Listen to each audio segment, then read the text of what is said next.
Halo, assalamualaikum warahmatullahi wabarakatuh. Jumpa dengan saya lagi, Neng Eva. Gimana kabarnya, sahabat hikmah semuanya hari ini? Yang soleh dan soleha, yang baik hatinya, yang cantik dan yang ganteng, yang tidak sombong, rajin menabung, serta rajin sedekah. Semoga hari ini sehat-sehat walafiat dan dalam lindungan Allah Subhanahu wa Ta'ala. Dan semoga kita semuanya mendapatkan kucuran rahmat, keberkahan, dan keridhoannya, serta mendapat syafaat baginda Rasulullah Shallallahu Alaihi Wasallam, baik ketika di dunia maupun di akhirat kelak. Amin, amin, amin ya robbal alamin.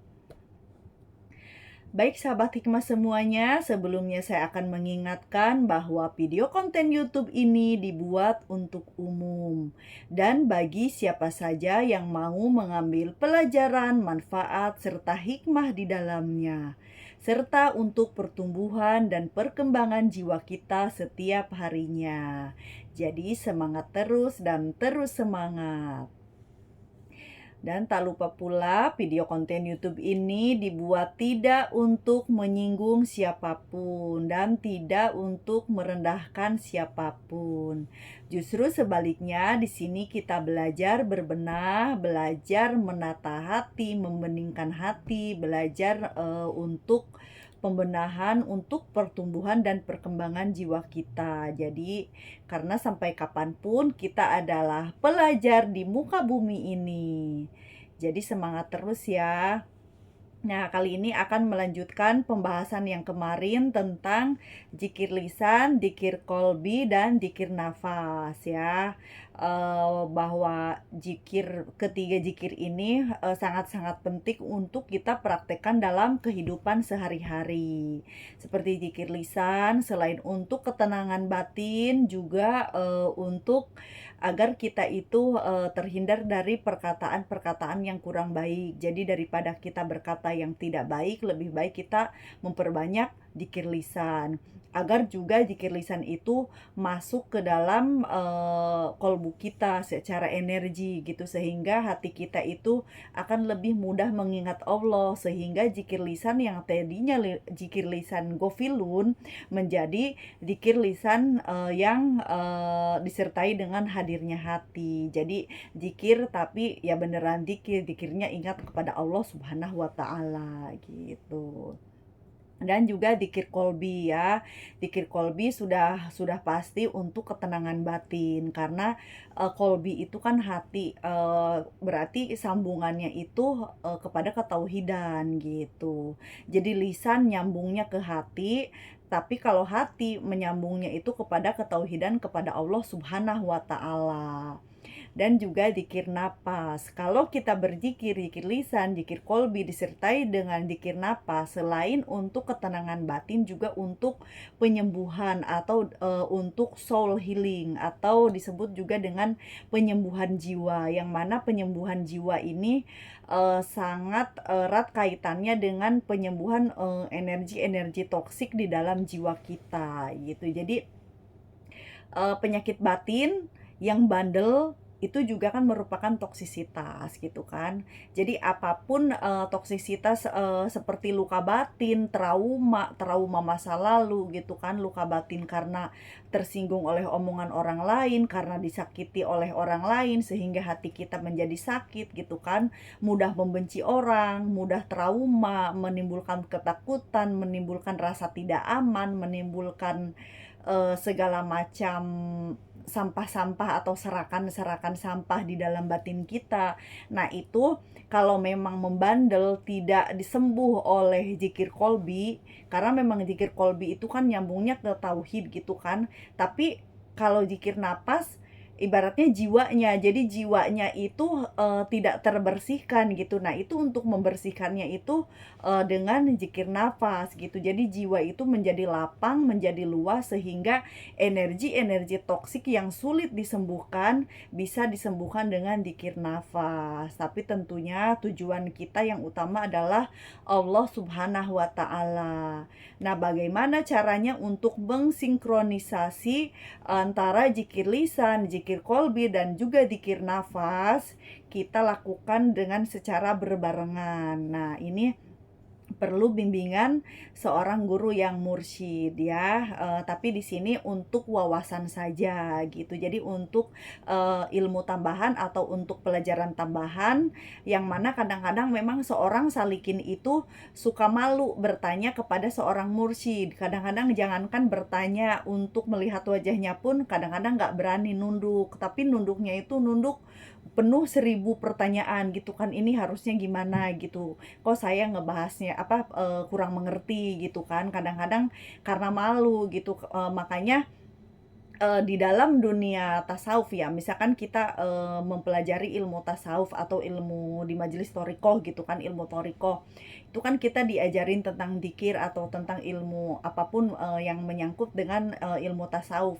Walaupun misalkan jamaah itu ada 100 orang atau 50 orang atau 40 orang, tapi tetap dalam satu malam itu, energi yang masuk itu rata-rata hanya satu orang gitu. Nanti di malam minggu berikutnya atau malam Jumat berikutnya nanti energi itu yang masuk satu orang. Jadi ngajar 40 orang, ngajar 50 orang, atau ngajar 5 orang, itu yang masuk itu rata-rata hanya satu atau dua orang gitu. Tapi kebanyakan hanya satu. Nah, makanya di sini saya beritahukan gitu kan, kadang-kadang memang, mursyid itu kan, seorang mursyid itu kan muridnya tuh banyak, jamaahnya banyak, tentu tidak terkontrol satu-satu. Nah, makanya kita itu yang harus berani sebagai seorang salikin gitu kan, apa sih keluhan saya di dalam hati, apa sih kekurangan saya gitu. Lebih baik bertanya jujur kepada seorang seorang mursyid itu lebih bagus gitu. Maka bimbingan, ruhani seorang mursyid kepada seorang salikin itu, jadi walaupun misalkan dalam mimpi atau dalam diam, itu energinya tuh akan nyambung gitu.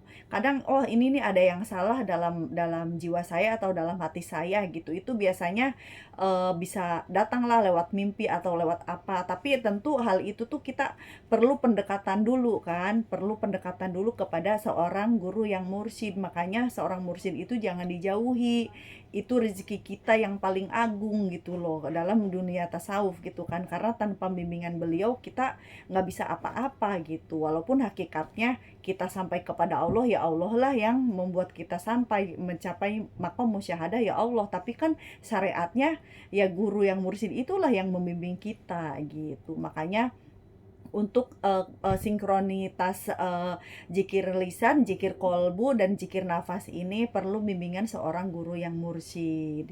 Tapi di sini saya akan, membahas, untuk bocoran ya, maksud bocoran ini kan ada beberapa yang, mau belajar ilmu tasawuf gitu, tapi masih, masih ragu-ragu gitu. Jadi biar biar tahu dulu gitu, untuk mematangkan, untuk meyakinkan hati, untuk memantapkan hati, untuk melangkah ke dunia tasawuf di dalam dunia nyata gitu.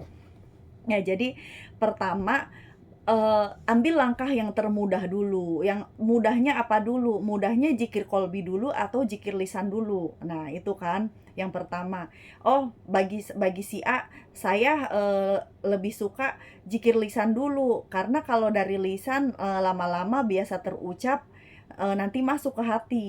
Ada juga versi yang lain, oh saya lebih suka zikir kolbi, karena kalau dalam kolbi saya lebih bisa konsentrasi, lama-lama zikir lisan saya akan mengikuti. Jadi ada dua versi, jadi orang itu tidak akan sama semua ya. Jadi, mana yang termudah ambil itu ya untuk praktek di rumah gitu, tapi lebih bagusnya itu bertanya langsung kepada guru yang mursyid, karena setiap guru yang mursyid itu mempunyai, cara yang berbeda-beda juga, karena memang sesuai, dari ajaran guru-guru yang berbeda tentu akan berbeda pula, tapi sama tujuan kita adalah Allah Subhanahu wa Ta'ala gitu. Nah, kalau kita sudah contoh nih lisan dulu lah ya, kita kan berurutan dari yang dohir dulu. Kalau misalkan zikir lisan dulu, karena saya dulu pernah mengajarkan juga kepada 3 orang, anak yatim dulu ya, tahun 2000 berapa ya, 2013 apa 2014 gitu. Nah, mereka itu 3 orang yang saya ajarkan, energinya yang masuk tetap hanya satu orang gitu. Jadi benar guru saya dulu bilang, walaupun mau ngajarin berapa orang, tetap energi yang masuk itu, yang nyampe duluan itu tetap satu-satu gitu, nggak akan bareng sekaligus semuanya gitu. Intinya ya memang rezekinya manusia itu beda-beda ya, rezeki energi, maksudnya rezeki ketauhidan itu juga berbeda-beda gitu. Nah, kalau misalkan dari zikir lisan dulu, terus langsung ke kolbi masuk. Nah, dari situ baru kita belajar mengatur napas gitu, narik napas, oksigen ditahan di otak selama 4 detik, napasnya 7 detik kurang lebih, ditahan selama 4 detik, keluarkan lagi 7 detik. Tapi dengan syarat